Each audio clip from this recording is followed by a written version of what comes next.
Constant, never-ending improvement. That's what that stands for. Kaizen. If you ever have the chance to look up the story of Honda, look it up. It's very inspiring. Seiichiro Honda, I'll tell it really quick. Seiichiro Honda was a person who dreamed of founding a company that would make pistons for Toyota. That was his dream. That was his dream his whole life. He spent years trying to design a piston that he was going to sell to Toyota. As usual, whenever someone's chasing a dream, your friends and your family and the people that know you will call you an idiot and they say you're stupid and they say you don't know what you're doing. Stick to school. You're a student. What do you know about pistons? You're not an engineer. Blah, blah, blah, blah, blah. All this stuff. Guess what? He ignored them. He kept working on his stuff in spite of what people around him told him. He made the piston and he got a meeting with Toyota while he got it. They rejected it. What did his friends and family say? We told you, you're stupid, stick to studying, blah, blah, blah, blah, blah. He had to endure all that, right? Went back to the drawing board, took another few years, rebuilt the piston, went back to Toyota. Toyota said, yes, we'll take 20,000 units. Holy shit, all right. Now I got to figure out how to make 20,000 units. Now, he goes and finds a location for a factory. Starts building a factory. What's the issue? They're in the middle of World War II. The factory gets bombed. When he's about to fulfill the 20,000 pistons, right? What, you think this guy flinched? You and I would have quit and went home. We're like, all right, it's just not meant to be, right? What does Honda do? He tells his employees, listen, by the way, he's not paying his employees. His employees are working off the dream, the promise of being able to be in business with Toyota. So he tells his employees, guys, those airplanes are dropping fuel tanks, and the fuel tanks have an ingredient that I can use to create a new formula for concrete. Bro, the guy came up with a new formula for concrete. Off pistons. Pistons mission. Yeah. Came up with concrete. New formula because they didn't have, by the way, since it's World War II, they didn't have concrete in Japan. They ran out of concrete. Christ. So the guy convinces his employees in the middle of these bombings to go pick up the fuel tanks from the airplanes that crash. What? To get the ingredient in the fuel tank to create concrete to rebuild the factory. In the middle of World War II, he rebuilds the factory. He's about to fulfill the order. 7.0 earthquake hits the factory. So it's not even a bombing. It's some natural shit you can't control. So at this point, it's I get it. He quit. He was like, all right, it's not in me anymore. And listen, I don't blame him, right? That sounds like something that God told him. Like, yo, hey, right? You got to stop, bro. So what happens? He goes back to living his broke, mediocre life, and he's riding the bike to the supermarket one day, and he's like, man, I'm pedaling too much. And he gets a little lawnmower motor, he puts it on the bike, and now he has a little motorized bike, right? And then people start asking him about the bike. And I, listen, can you do that for me? He starts building them for people. And then one day, he gets an idea, and he's like, you know what? I want to do this for everybody. Everybody would like this, right? So he tries building it, and he tries marketing the product. He fails because apparently it wasn't the right model to market. And in a last-ditch effort to make it big, he writes a letter to every bike shop owner in Japan asking for seed money to invest in his idea. He calls it the motorcycle. So out of the 2,000-something, I don't know what number, that he wrote to, about 180 of them said yes, and they invested, and that's how Honda was founded. Off $1 and a dream. Not even $1, actually. That was just off a dream and hustle, basically. You know how Hondas are tested? How? Hondas are driven to their max. They hit the gas, they turn corners, they drift, they stomp on the brakes, and they keep driving the car like that until something breaks in the car. And then they go back and reverse engineer it, and they try to figure out why it broke. They fix it, and then they get back in the car and start cranking it again, full speed. That's why Hondas are indestructible. That's why Hondas from the 1980s are still riding around today. Let me ask you something. Did he create the motorcycle? He created the first motorcycle on the planet. Yeah.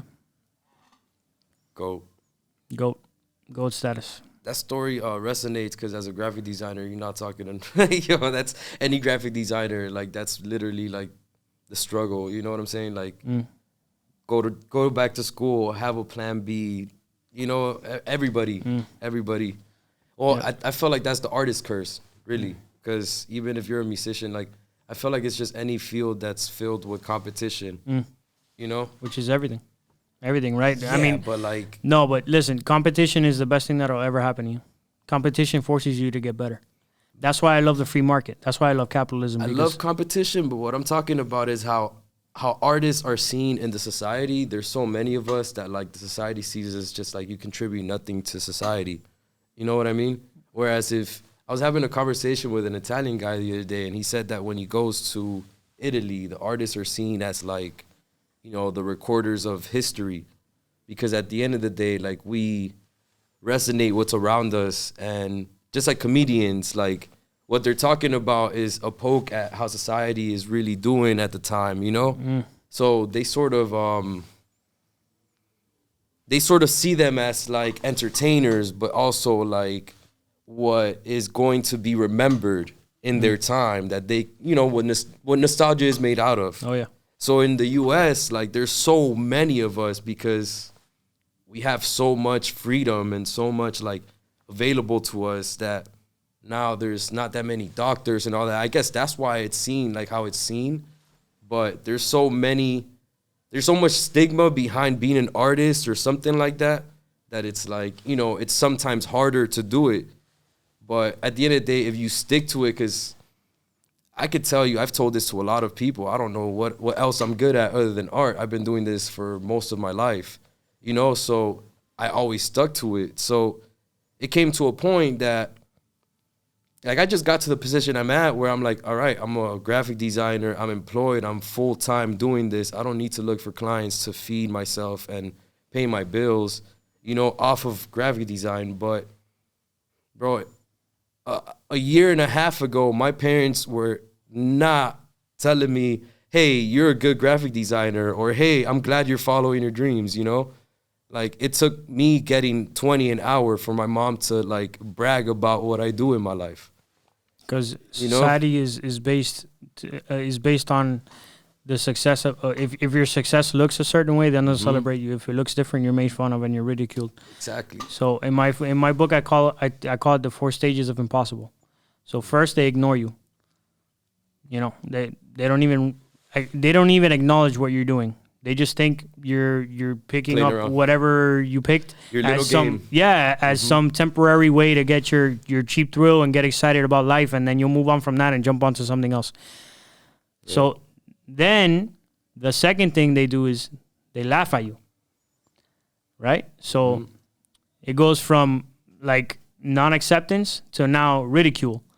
They make fun of you for going after your dreams because there's a part of you that's brave enough to go out there and take a chance, and they want to discourage that. They want you to go back to the herd because you make them look bad because they're not doing anything with their lives. And they don't understand it, I feel like.